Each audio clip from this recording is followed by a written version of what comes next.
Okay, so, all right. I'd rather be in Stanford. Bay Area is pretty. Oh yeah, definitely. Yeah, that's part of the Bay. During the winter. Yeah, that's the problem. They can't even keep faculty, let alone students. So, so yeah, this organization, the Mississippi Space Grant Consortium, awards fellowships every year, like 10 every year statewide. So we had one person win this NASA fellowship in 2015, and then 2 in 2016. So we really went for broke this year and had 4 students apply. And today we might get the word about who got it. So I feel that 3 of my own doctoral students are applying. So I feel like I'm waiting to be struck by lightning 3 times over. But yeah, it pays $20,000 a year on top of the assistantship that we offer. That's pays like $12,000 plus tuition. So you get pretty well paid for a grad student if you play your cards right. And as director of a department's graduate program, that's my obligatory recruiting pitch. And licensure folks too, because you get the master's and the pay bump that comes with that. And we have some ex-licensure students come back and do that. So a little more distracted than usual, and this is why, in case lightning strikes. Okay, I've put out the last 2 problem sets. 14 and 15 are now on the site. So 14, which is on part of the Laplace transforms that I've almost finished covering, just a little bit more today. That'll be due on Friday, May the 5th. Then the last one is on the rest of the Laplace transform chapter. Will be due on the following Friday, May 12th. Now here's how May 12th is going to work, because that's commencement, and grades are due at 11 a.m. following Monday. And I want to have things pretty much wrapped up going to weekend. Your final's on Wednesday, so certainly I want to have that graded and let you know where you stand pretty quickly. So on May 12th, since that's day of commencement, in the afternoon I'll be attending the ceremony, getting on stage to hood one of my doctoral students. By the time I get back here, it'll be 5:30, 6 o'clock, and I will gather up whatever's been slid under my door or given to me earlier, and that is it. I don't want to come back here on Saturday morning. I don't even want to be awake on Saturday morning, but I probably will be anyway. So that's pretty much the cutoff. So I think in terms of close of business on Friday, May the 12th, for getting anything in, or by email. Because a number of you do that, so that could be like that evening. But basically, once the clock rolls over to Saturday, I want to have everything, so I can just go to my Excel sheet, figure out your final grades, enter them, and be done with it. Okay. Now, last time. Oh, nice clean board. Let's mess that up, shall we?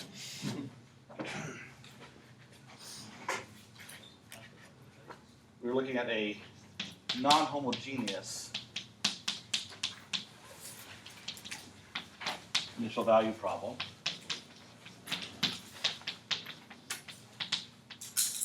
Okay. And where we got to last time, after taking Laplace transform and solving for it, and what happens is, when you have a non-homogeneous part, you have 2 terms on the right side.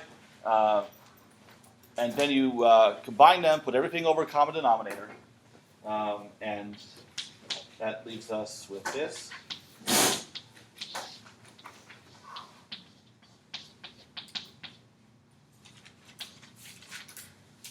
Okay.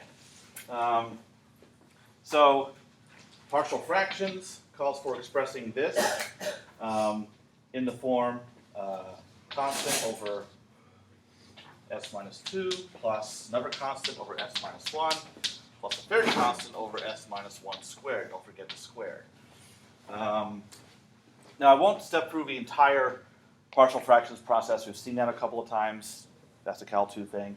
What you end up with is a is equal to 1. B turns out to be 0. Just let you know where I am in the notes. And C turns out to be -3. Okay. So this is what you need to invert the Laplace transform on. And now it's in a form where it can reasonably be inverted. And just refresh your memory, the rules that you would use is Laplace transform of 1 is 1 over s, which is going to be relevant to this term. Laplace transform of t is 1 over s squared, that'll be relevant to this term. And then Laplace transform of e to the at times any function of t is whatever Laplace transform of that f is, like one of these cases, but shifted to the right by a units, which, so now we can apply this to both of these, because what we have here, both terms, are shifted forms of one of these. So applying linearity, we have, so y of t will be the inverse Laplace transform of 1 over s minus 2, and then pull out the -3, inverse Laplace transform of 1 over s minus 1 squared. So putting rules together from here, what is the inverse transform for the first term?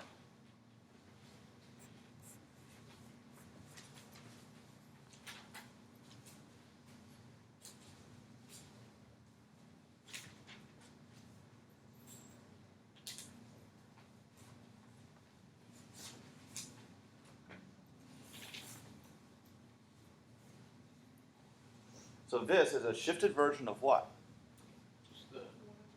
1 over s, yeah. Okay. So then, when you apply, so now, so in this case, for this term, your f of t, what is your f of t then?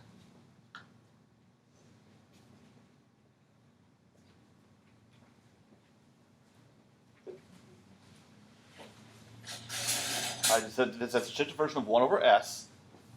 So that's the transform function. You go back. So you're going from right to left. So what's the function of t that corresponds to? I know somebody knows it. 1. Yes, 1. And now you count for the shift, and that'll give you what? E to the 2t. Okay, so that handles the first term. And now you carry out the same thing with the other term. And what will that give you? What's intermediate step? What's the f of t in this case? 1 over s squared. Well, that's it's shifted version of 1 over s squared, and that's the transform. So the little f of t that goes with that is t. Therefore, the term is T to the et. I assume you mean that. Yeah. Okay. Okay. And you're done. That's the solution. So this happens a lot in these kind of problems where you have some shifted function. That's not going to fit your table, the rules in your table exactly. So it's a shifted version of what? That you can look up on, like in the right column of your table, transforms. Go back to the other column, because these how these tables are always written. See what is the corresponding function of t, and then you multiply that by the corresponding exponential based on whatever your shift was, 2 in this case and 1 in this case. So questions about where that came from, this. All right. I remember early this time. Okay. So if that would have been like 1 over s plus 2, it would have been e to the negative 2t. Right. Yeah, but shift would be minus 2. Okay. Now, here's where things get really weird. All semester long, we've dealt with only continuous functions. But now we'll see how, using Laplace transforms, we can work with discontinuous functions too. 6.3 in the text, 5.3, 5.3 notes. So the simplest step function that we'll be making use of is called the Piecewise function, also called the unit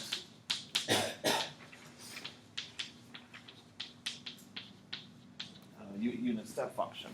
So the notation we'll use for it is u sub c of t. So c is used to indicate, as a constant, indicate a shift.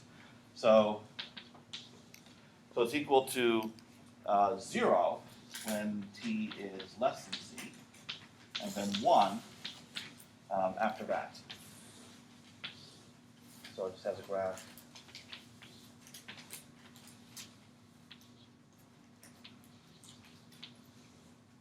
like that.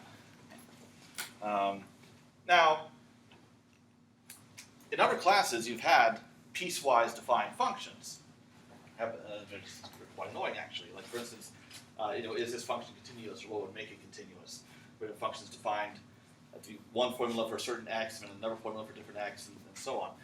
But step function gives unit step function gives you a way to write a piecewise defined function using a single formula. Yes, involving multiple terms, and that's helpful to take its Laplace transform. And using the definition, the Laplace transform is not difficult to take because using the definition, e to the minus st, and then we fill in the step function. But this is just equal to 1 for only for t greater than or equal to c, and 0 otherwise. So that means it effectively changes the limits of the integral from c to infinity. And from this and over this interval, it's 1, so we could just leave it out. And now we can go ahead and integrate that normally, and what you get for the integral is e to the minus cs over s. Actually, I'm going to write it this way. E to the minus cs times 1 over s, because what function is 1 over s the transform of? 1. So that's significant because for this we get a rule where you have a step function times any function f. So we'll just take this one step further, plus transform of unit step function, but not times f of t. This is where the algebra can get a little bit annoying, as you'll see later. But times t minus c. So if I take the same approach, because of the unit step function being 0 up until t equals c, I'm going to have this situation, c to infinity, e to the minus st, f of t minus c. And now you'll see why I wrote f in shifted form, because now I'm going to make a substitution. Let's well, I don't want to use u like I normally would, because we have it here. So I use substitution v. V is equal to t minus c. So dv is the same as dt, but that's going to have the effect of changing the limits of the integral to be 0 to infinity. And now the exponential becomes e to the minus s v plus c, and then we get f of v dv. So now I can pull part of this exponential out, because e to the minus sc or e to the minus cs, that's a constant.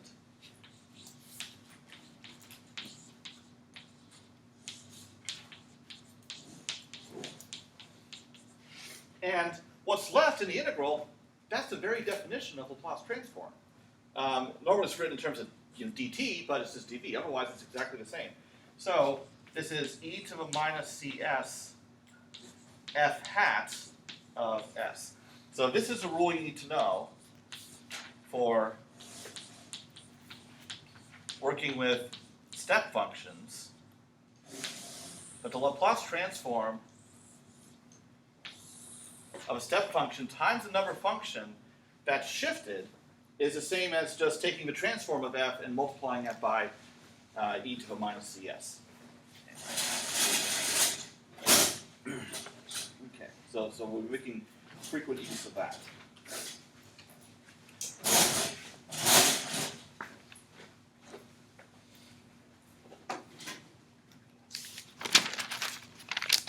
Now,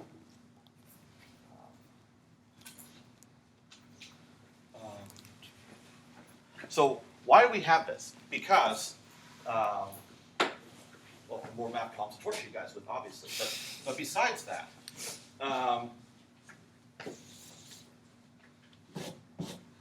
besides that, if you have a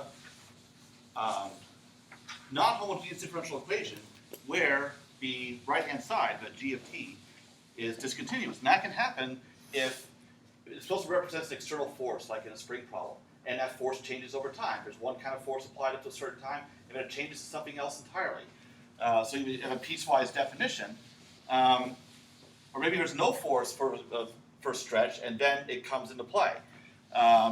Using a step function and the transform rule makes it a lot easier to take that into account and solve the differential equation compared to any other approach you might try.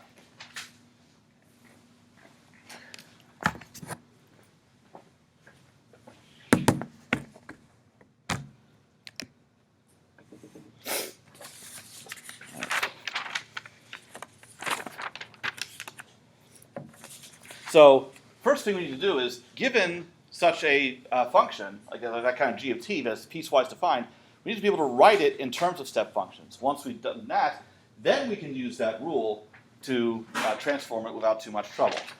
So as an example of how to come up with such a step function. So my f of t is defined to be 0 until t equals 1, then changes to t squared from t being 1 to 3, and then 0 after that. Okay.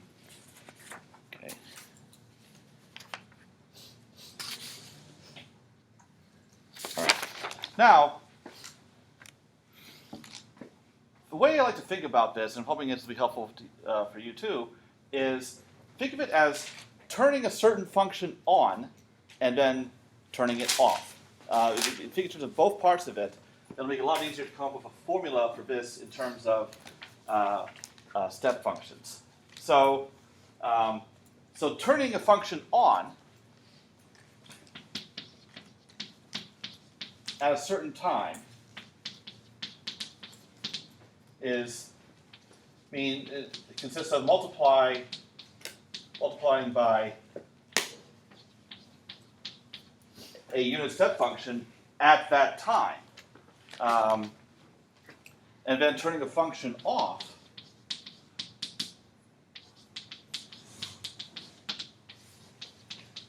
consists of multiplying by minus that. So you're getting it out of the picture. Okay. So in this case, all that's happening is first you have nothing, you have 0.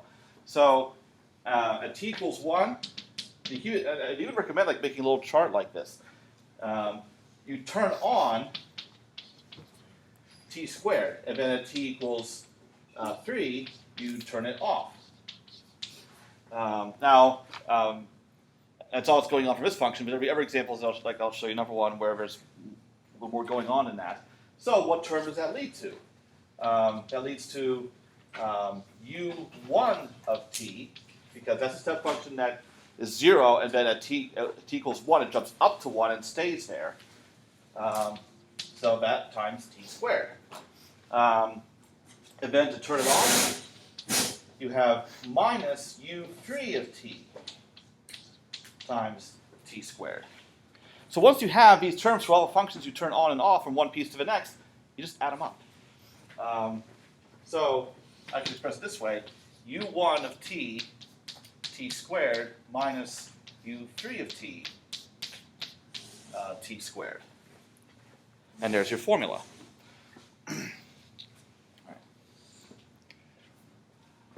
Now, compare, let's say this first term, to the rule that you're going to need to use to transform it.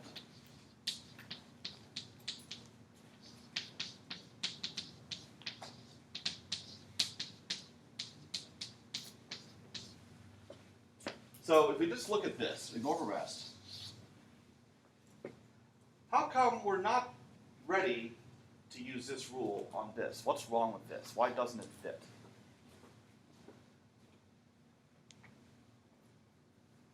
Or look at the part that does fit to figure out the part that doesn't. You don't have a definition for the value of 3. Don't think about this right now. Okay, yeah, let's focus on this term. This term is not in the right form to apply this to it. Why not?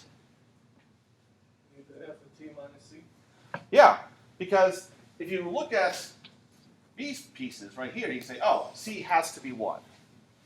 So if your function is written in the form of some function of t minus 1, then you'd be set to go. But it's not. It's just t squared.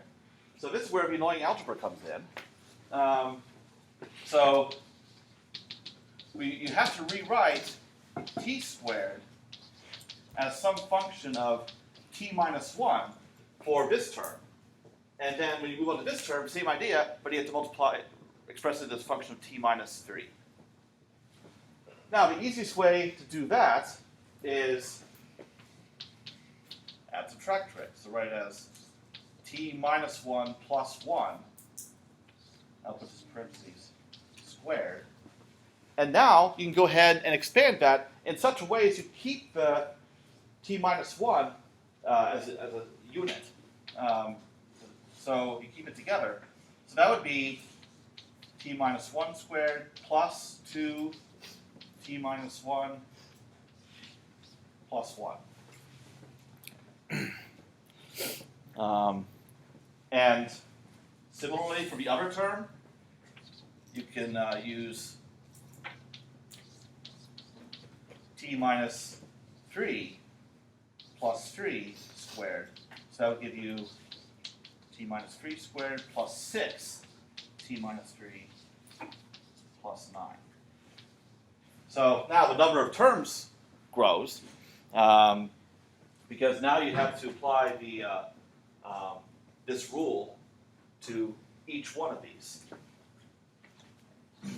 So let's take a look at that.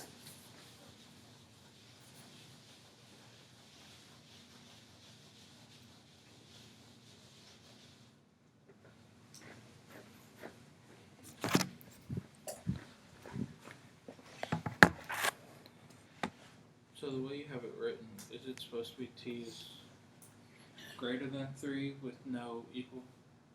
Oh, yeah.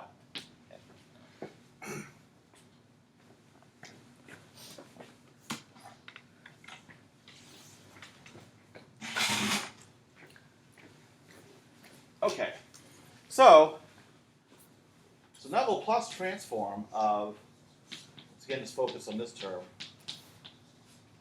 That's going to be the same as transform of u1 of t times that. So t minus 1 squared plus 2 t minus 1 plus 1.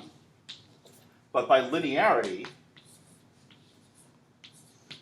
we can focus on each term in our expansion individually and pull out any constant factors.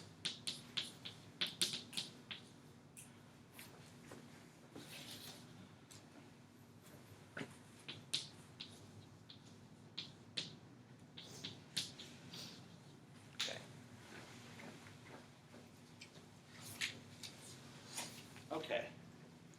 So what happens here is, let's say for a first term, you're going to have, because it's 1, c is 1, you're going to have e to the minus 1 times s. So I'll try it explicitly so you can see where it's coming from. Times the Laplace transform of t squared. And then you have 2 e to the minus s Laplace transform of, and you use the unshifted version, Laplace transform of t plus transform of, or e to the minus s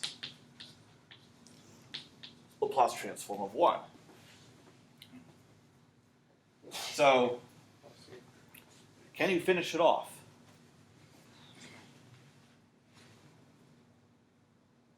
What's the Laplace transform of t squared?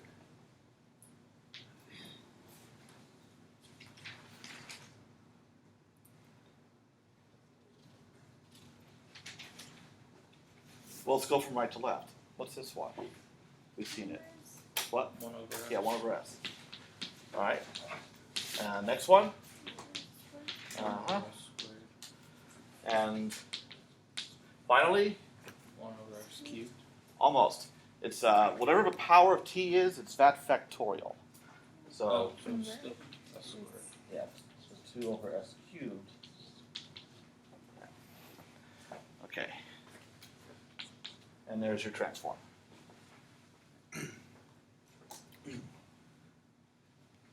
So what will happen is, once you've transformed this, now when we're solving a differential equation, and we'll see more examples of this a little later, or maybe Monday, when you do the inverse transform, you're still using this same rule involving step functions. So your inverse transform is going to be have a step function multiplying it because of the exponential. All right. So then same thing would happen for this other part here, involving shift t equals 3, but except it would be e to the minus 3s times 2 over s cubed, and then plus 6 e to the minus 3s 1 over s squared, and then plus 9 e to the minus 3s over s. Okay. All right, so questions about how step function is transformed.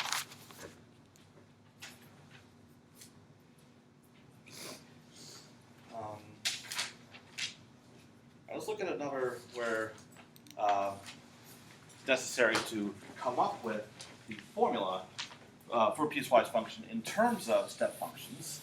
Make sure you have that part down pat.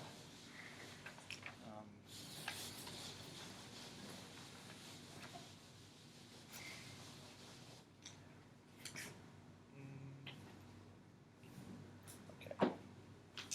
Oh, actually, before I do this, well, I'll do that.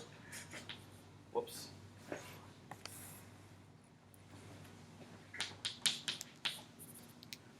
Okay, so for our piecewise defined function is starts out being t up until t equals 2, and then switches to 1, and then switches to t minus 3 squared. So, again, think of it in terms of turning on and off. So, at t equals 0, and so it starts at t equals 0 if you have something there that is non-zero. So, t gets turned on. And then that stays on until t equals 2, where you turn t off, but then you turn 1 on. And that stays in force until t equals 3, where 1 gets turned off, and then t minus 3 squared gets turned on. So now you can use this, like in the last example, to write this f of t in terms of step functions. So now, when you're turning something on at t equals 0, because we're only working with non-negative t, so you can start and you can think of it if you want as u0 of t times t, but for our purposes, that's just 1. So you don't need to explicitly include it. Okay. So now, can you go ahead and continue this? So based on this chart here, what comes next?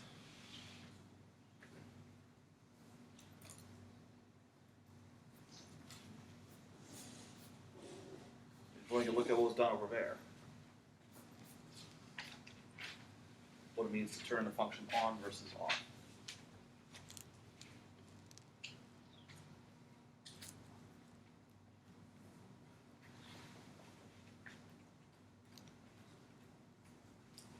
Actually, over there it tells you what turning the function on or off means, so use that.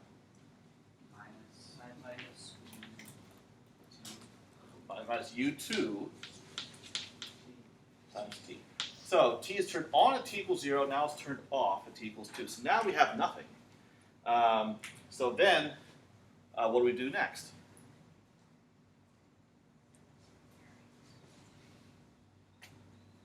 Plus u3 t. Not yet. Well, I mean, we will need that, but first. Because the way it's written now, once we go to t equals 2, it's 0 from that point on until we throw in the term we need. So what else needs to happen at? This is also happening at t equals 2. And then t equals 3. Right, so basically they're... Plus Mhm. u2. Yeah, and then times 1, so you can see what function's being turned on.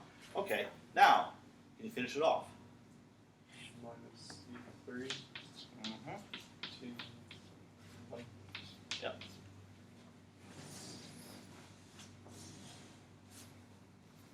Plus C3. Then T minus C squared. Yeah, t minus 3 squared. And that's it. So on, off, on, off, on. Okay. So turning off is necessary because if I just threw this in there, you'd have that 1, but it would be added to the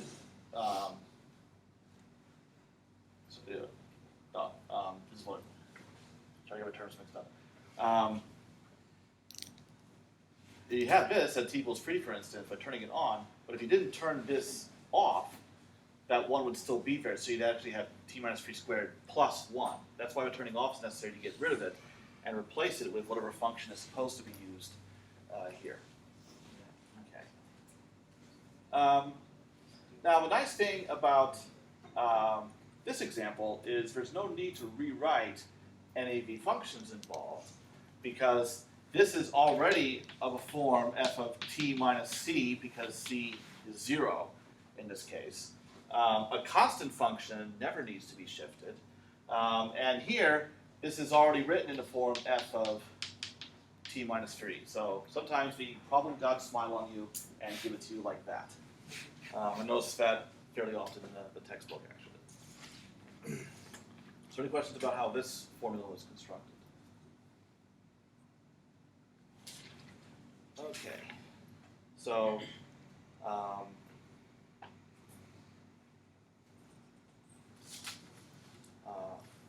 oh wait, I was wrong. There is one term that needs to be handled. Which one?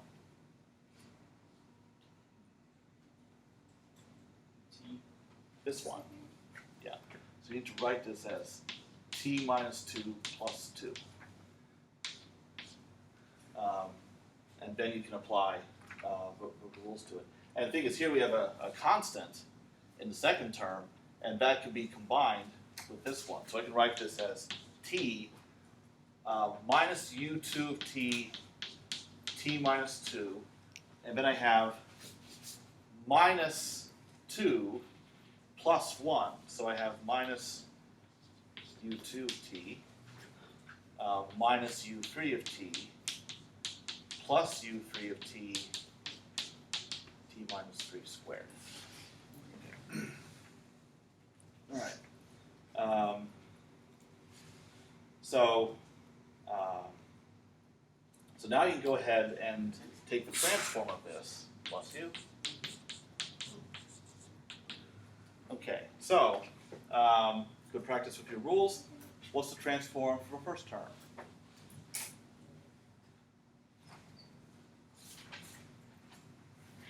We've seen it. I know you know it. 1 over s squared. Yeah, 1 over s squared. Okay. And now the second term is already in the proper form to use the rule for transforming step functions, and that's written at the right side of the upper board. So what would that be?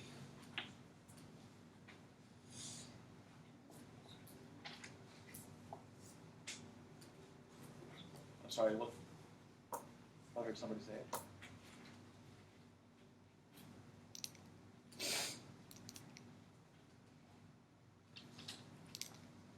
But what does this part lead to? The fact that there's a step function of shift 2. All right, so you're using that.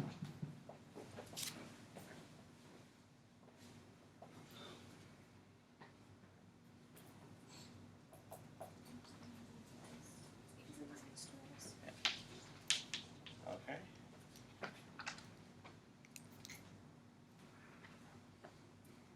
And then how do you handle that part? Think about it unshifted. That tells you what rule to use.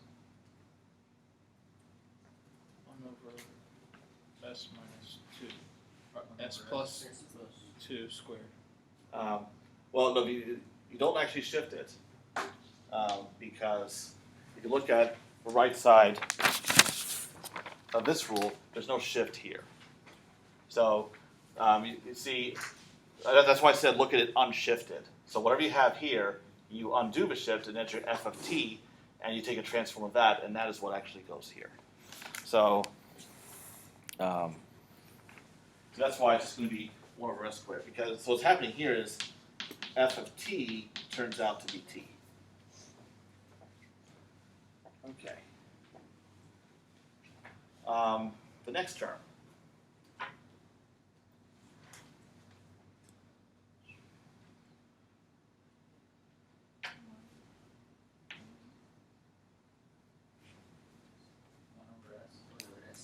Over s times what? Count for the step function.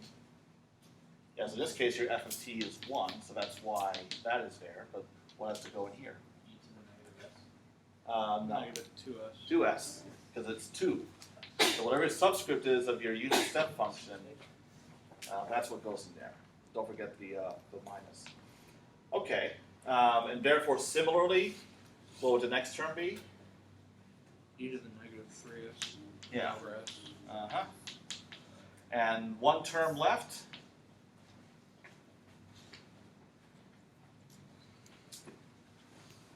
So unshifted to identify your f of t, and then that's the function you transform. E to the negative 3s. 2 Yep. over s cubed. Yes.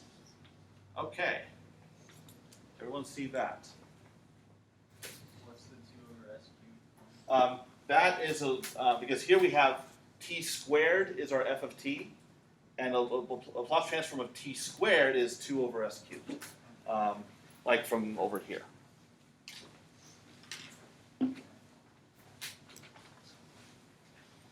And so you go to all this trouble to make sure the function is in the right shifted form, but then when you actually apply the rules, then you have to think of the unshifted form.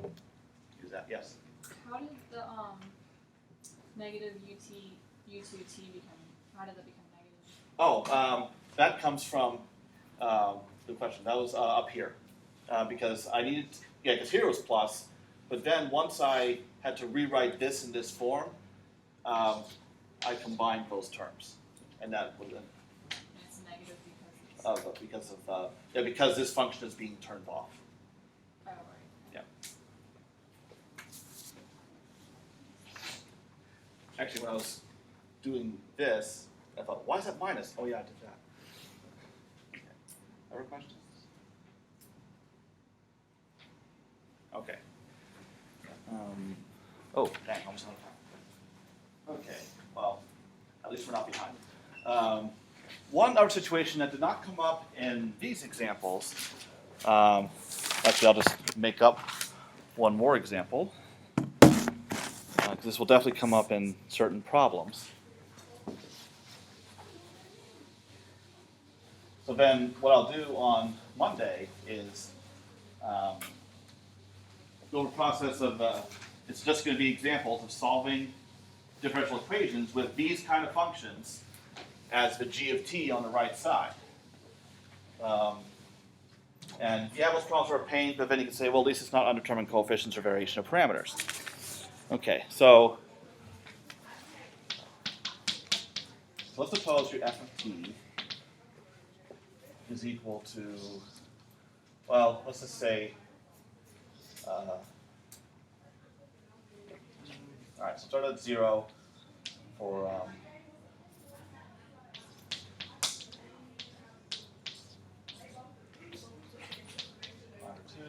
and then sine t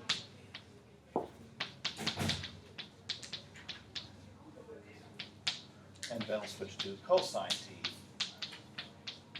Okay, so then your at t equals pi over 2, sine t is turned on, and t equals pi, sine t is turned off, and then t equals, yes. Also t equals pi, cosine t is turned on. So writing out the first formula, not much trouble. You just have u pi over 2 of t, sine t, minus u pi of t, sine t, plus u pi of t, cosine t. But now you have to write each of these in the right form. Like here, this has to be a function of some t minus pi over 2, and these need to be functions of t minus pi. And you use the similar ideas for polynomials, except you got to use trig identities to finish it off. So how you would handle this, you could write it as sine of t minus pi over 2 plus pi over 2. And then you need to use the trig identity for sine of a sum. So that would be sine t minus pi over 2 cosine pi over 2 plus cosine t minus pi over 2 sine pi over 2. And in this case, since you know what cosine and sine of pi over 2 are, or better, the cosine of pi over 2 is 0, so at least that term's gone. And sine of pi over 2 is 1. Yeah. So, you had what? I have a question. Yeah. What you just wrote out, what were you saying that equated to? Oh, okay, so I'm rewriting this as this, so you mean a trig identity? Or? Yeah, you're saying sine of t is equal to... Yeah, so I'm writing sine of t as this. Okay. So that would be cosine of t minus pi over 2. And so this equals this, so exactly the same thing, just rewritten in the right form to use the rule for transforming with step functions. And here and here you have to write in terms of t minus pi. So you use the same trig identity for that. So these trig identities, really the most useful trig identities you'll have, sine or cosine of a sum or difference. And students don't always often remember that one, or maybe they never do. But it's worth the effort to because it comes in handy. Well, if it's not on a formula sheet, then I'll make sure that it's on the board, at least. So you're off the hook this time. Okay. So that's something to keep in mind for certain examples. And actually, that will come up in at least one of the examples that I'll do on Monday, so you'll see it again there. Okay, so one section left to cover.